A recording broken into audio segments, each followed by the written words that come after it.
Halo dan selamat datang kembali di The Deep Dive. Kali ini kita langsung aja ya masuk ke topik yang rasanya ada di mana-mana nih, mindfulness. Iya, lagi ngetren banget ya? Banget. Banyak yang bilang ini kunci ketenangan loh, fokus super, dan wah, segudang manfaat lain. Tapi kita punya sumber nih, bab 15 dari buku Brain Power. Judulnya aja udah bikin mikir, waspadai mindfulness. Betul, judul yang cukup provokatif ya. Iya kan? Jadi misi kita hari ini adalah ngupas tuntas isi bab ini, apa kata sains sebenarnya, apa aja kritikannya, dan ada nggak sih hal yang perlu kita waspadai gitu. Tepat sekali. Sumber kita ini, bab 15, Brain Power, emang ngajak kita ngelihat mindfulness nggak cuma dari sisi manisnya aja. Kita bakal telaah definisinya menurut sains, bukti manfaat yang ada, kritik soal industrinya yang lagi booming banget, sampai ke, nah ini, sisi gelap yang kayaknya jarang banget diomongin. Tujuannya ya biar Anda dapat pemahaman yang utuh lah, berimbang dari materi ini. Wah, menarik banget pendekatannya. Oke deh kalau gitu. Ayo kita mulai bedah bab ini. Pertanyaan dasar dulu kali ya. Apa sih sebenarnya mindfulness ini? Sering banget disamain sama meditasi. Tapi emang sama persis ya menurut sumber kita? Nah, ini pertanyaan bagus. Sumber kita ngejelasin kalau keduanya itu berkaitan erat tapi nggak identik. Mindfulness itu lebih ke kualitas kesadaran sadar penuh sama apa yang lagi terjadi saat ini, detik ini juga, lewat indera kita.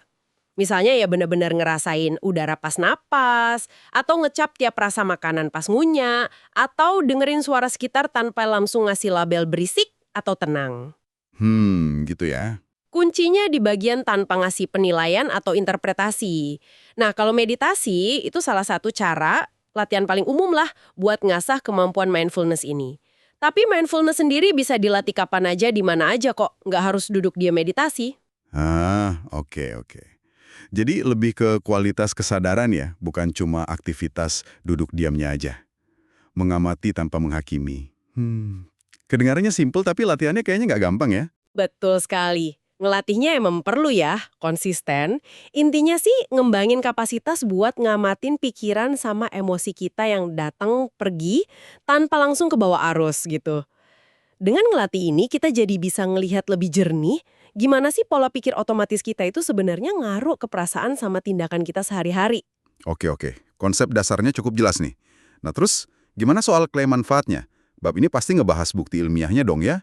Saya pernah dengar tuh soal mindfulness bantu ngurangin rasa sakit, dan katanya dulu ini dianggap penelitian yang agak pinggiran gitu. Iya, bab 15 ini ngekonfirmasi sejarah itu.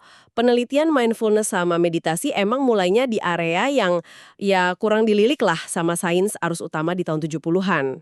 Tapi sekarang situasinya beda banget. Udah jadi fokus penelitian serius. Bahkan sampai ada kolaborasi sama tokoh spiritual kayak Dalai Lama gitu. Wow. Nah, buat manfaatnya, bab ini nyorot beberapa area dengan bukti yang lumayan kuat. Pertama, soal persepsi nyeri. Buktinya cukup solid nih. Latihan mindfulness yang relatif singkat, bahkan cuma seminggu gitu, katanya bisa ngurangin intensitas sensasi nyeri. Kalau latihannya jangka panjang, efeknya bisa lebih dalam lagi. Ngubah cara kita maknain asa sakit itu jadi kerasa nggak terlalu ganggu gitu. Wih, menarik gitu. Gimana persepsi bisa diubah gitu ya? Terus kalau kondisi psikologis kayak depresi sama kecemasan gimana? Ini kan masalah kesehatan mental yang umum banget. Apa kata bab ini? Nah, ini area lain yang dibahas lumayan dalam di sumber kita dan nunjukin hasil yang signifikan. Mindfulness itu kebukti ngebantu, khususnya buat nyegah kekambuhan pada orang dengan riwayat depresi berulang. Ada studi penting tuh yang dikutip, ngebandingin terapi kognitif berbasis mindfulness atau MBCT sama pengobatan antidepresan standar. Hasilnya lumayan ngejutin waktu itu. MBCT ternyata sama efektifnya loh sama antidepresan buat nyegah orang jatuh lagi ke episode depresi. Perlu dicatat ya, sama efektifnya, bukan berarti lebih baik, tapi setara. Ini pencapaian penting buat intervensi non-obat. Wow, bisa setara sama antidepresan buat pencegahan kekambuhan? Itu benar-benar ngubah cara pandang kita soal intervensi non-obat ya. Pengakuan kayak gitu pasti ada dampaknya dong. Ke setting lain kayak sekolah, universitas, buat manajemen stres. Ini nunjukin pergeseran banget sih dari pinggiran jadi arus utama. Luar biasa ya perkembangannya. Tadi sempat disinggung soal perubahan di otak, bab ini ngebahas itu juga. Klaim kalau meditasi bisa ngubah struktur otak, itu beneran ada ya menurut riset yang dikutip? Ya, bab 15 ini nyajiin temuan riset neuroscience juga. Latihan meditasi yang konsisten, misalnya selama 8 minggu, kayak di salah satu studi yang dirujuk, emang bisa ngasilin perubahan yang keukur di area otak tertentu. Disebutin ada perubahan di hipokampus, nah itu bagian otak yang krusial banget buat kita belajar sama nginget. Terus juga di amigdala, semacam pusat alarm otak kita lah yang terkait erat sama regulasi emosi, kayak rasa takut, cemas, sama respons kita ke stres. Oh iya, iya. Perubahan fisik di otak inilah yang diduga jadi salah satu mekanisme biologis di balik manfaat yang dirasain orang, kayak jadi lebih tenang atau nggak terlalu reaktif gitu sama stresor. Oke, oke. Jadi ada dasar ilmiah yang lumayan kuat ya buat manfaat tertentu. Tapi ini di sisi lain, kita lihat sekarang mindfulness ini kan kayak meledak jadi industri ya. Aplikasi meditasi kayak Headspace itu penggunanya jutaan dan bayar lagi. Banyak juga klaim bombastis yang beredar bisa bikin fokus setajam laser lah, ngatasin kecanduan bahkan katanya bikin awet muda. Bab waspadai mindfulness ini pasti nyorot sisi komersialisasi sama hype ini kan? Tentu saja, ini salah satu poin utama dari judul bab itu sendiri kan. Sumber kita emang ngasih pandangan kritis soal fenomena ini. Ada kritik yang valid soal hype yang seringkali ya ngelebihin bukti ilmiah yang ada. Salah satu masalahnya, kualitas metodologi di banyak penelitian mindfulness itu masih perlu ditingkatin, dan bukti kuat buat efek jangka panjangnya juga masih terbatas buat banyak klaim. Seorang psikolog namanya Miguel Farias, karyanya dikutip di bab ini, secara eksplisit ngingetin kita supaya nggak gampang percaya kalau mindfulness itu solusi ajaib atau panacea, gitu buat semua masalah. Jadi, kita perlu lebih jeli gitu ya, milah mana klaim yang emang ada buktinya, mana yang cuma marketing aja gitu ya. Lumayan kuat, bukti buat kondisi lain kayak gangguan makan atau gangguan tidur itu cenderung lebih lemah atau kurang konsisten. Jadi penting banget ngejaga perspektif yang seimbang. Mindfulness bisa jadi alat bantu yang oke lah di kotak perkakas kesehatan mental kita, tapi mungkin bukan satu-satunya alat dan seringnya perlu dikombinasiin sama pendekatan lain, termasuk ya terapi bicara atau obat kalau emang ada indikasinya. Industri mindfulness yang gede ini perlu kita sikapi dengan kritis lah, biar nggak kejebak janji-janji yang belum tentu benar. Kritik yang penting banget nih buat diingat. Nah, sekarang kita masuk ke bagian yang paling disorot sama judul bab ini nih. Sisi gelap mindfulness. Istilahnya aja kedengeran agak gimana gitu ya, serem. Apa sih sebenarnya maksudnya sisi gelap ini menurut sumber kita? Semua orang. Ada potensi efek negatif atau efek samping yang bisa muncul. Ini sebenarnya bukan penemuan baru ya sih. Laporan kasus soal pengalaman negatif pas meditasi itu udah ada puluhan tahun dalam literatur Buddhis maupun klinis. Oh ya? Ya, tapi penelitian sistematis soal seberapa sering dan apa aja jenis efek samping ini emang masih jauh lebih sedikit dibanding penelitian manfaatnya. Ditambah lagi, beda sama obat yang regulasinya ketat, intervensi berbasis meditasi ini seringkali kurang standar dan pengawasan risikonya juga minim. Efek negatifnya bisa kayak gimana tuh? Cuma perasaan gak nyaman biasa aja? Atau bisa lebih serius? Buku ini ngutip sebuah tinjauan sistematis yang dilakuin oleh Miguel Farias sama rekan-rekannya yang nyoba ngumpulin bukti soal efek samping meditasi. Temuan mereka lumayan bikin kaget sih. Diperkirain sekitar 1 dari 12 orang yang ngelakuin meditasi secara teratur itu ngalamin semacam efek samping yang nggak diinginkan.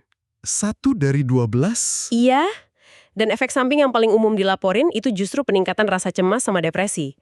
Bahkan ada laporan kasus, meskipun lebih jarang ya, terkait perilaku bunuh diri setelah meditasi intensif. Yang juga penting dicatat nih, efek samping ini nggak cuma terjadi di orang yang udah punya masalah kejiwaan sebelumnya, tapi bisa juga muncul di individu yang dianggap sehat secara mental. Sebentar, 1 dari 12 itu berarti sekitar 8% dong ya? Angka segitu nggak bisa dibilang kecil loh. Ini benar-benar info yang jarang kita dengar ya? Betul, angka 8% itu cukup signifikan dan jadi pengingat penting. Buat perbandingan, sumber ini juga nyebutin kalau sekitar 40% pengguna beberapa jenis antidepresan itu ngalamin efek samping. Jadi meskipun persentase efek samping mindfulness kayaknya lebih rendah, angka 1 dari 12 itu tetap negasin kalau anggapan mindfulness sebagai intervensi yang sepenuhnya aman dan cocok buat semua orang itu perlu dikaji ulang secara kritis. Ada potensi resiko yang nyata meskipun mungkin cuma buat sebagian kecil orang, dan ini perlu dipertimbangin.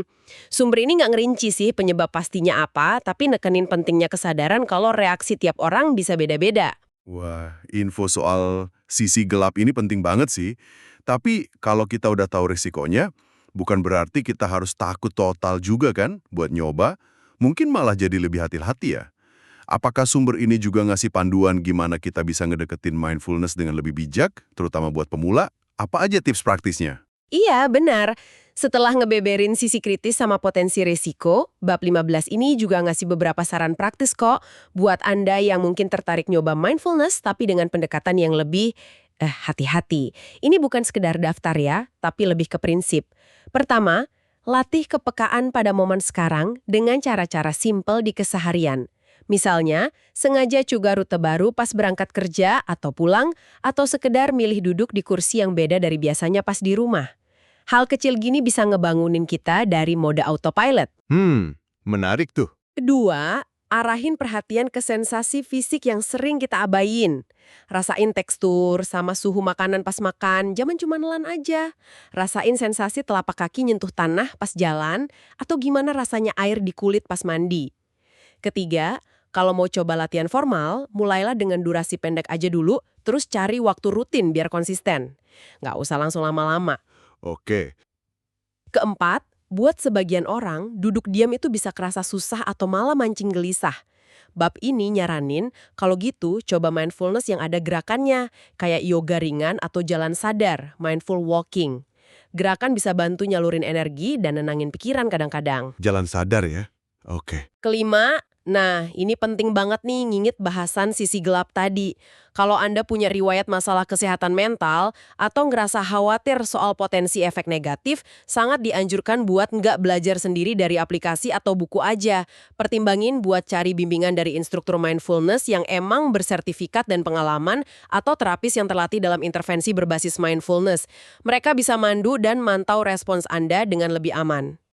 Tips soal ngubah rute ke kantor atau ngerasain sensasi pas jalan itu menarik ya. Cara simpel buat ngebangunin otak dari rutinitas tanpa harus langsung duduk meditasi formal. Dan poin terakhir soal cari bimbingan profesional kalau ada keraguan itu penting banget sih. Benar banget, pendekatan yang hati-hati dan personal itu kuncinya lah. Jadi nih setelah kita kupas tuntas definisi, manfaat ilmiah, kritik industri, sampai potensi risikonya berdasarkan bab 15 Brain Power ini, apa ya rangkuman atau kesimpulan utama yang bisa kita tarik soal mindfulness? Apakah ini sesuatu yang layak Anda pertimbangkan? Rangkumannya, bab ini nunjukin kalau mindfulness itu sebuah konsep dengan dasar ilmiah yang makin kuat, buat manfaat tertentu ya, terutama soal ngelola nyeri, cegah depresi kambuh, sama manajemen kecemasan. Ada bukti perubahan otak juga yang nyertain. Tapi ya, itu tadi, judul bab waspadai mindfulness, ngingetin kita buat nggak nelen mentah-mentah. Penting banget buat bersikap kritis sama hype komersial dan klaim yang berlebihan. Dan yang paling penting, mungkin kesadaran kalau ini tuh nggak tanpa risiko buat sebagian orang ya. Tepat. Potensi efek samping meskipun mungkin nggak terjadi di mayoritas orang, ingat angka 1 dari 12 tadi, itu nyata dan perlu diwaspadai. Jadi mindfulness itu bukan solusi instan atau one size fits all, bukan tongkat sihir lah. Bab ini nyaranin kita lihatnya sebagai salah satu alat potensial di kotak perkakas buat kesehatan mental dan kesejahteraan kita. Tapi alat ini perlu dipakai dengan bijak, pemahaman yang benar, dan mungkin perlu didampingi alat atau dukungan lain tergantung kondisi masing-masing orang.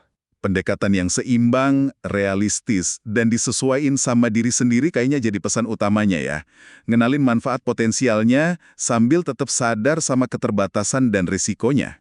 Nah, Anda ngerangkumnya dengan pas banget, itulah semangat dari bab waspadai mindfulness ini kayaknya. Nah, ini mungkin bisa jadi bahan refleksi menarik nih buat Anda di rumah.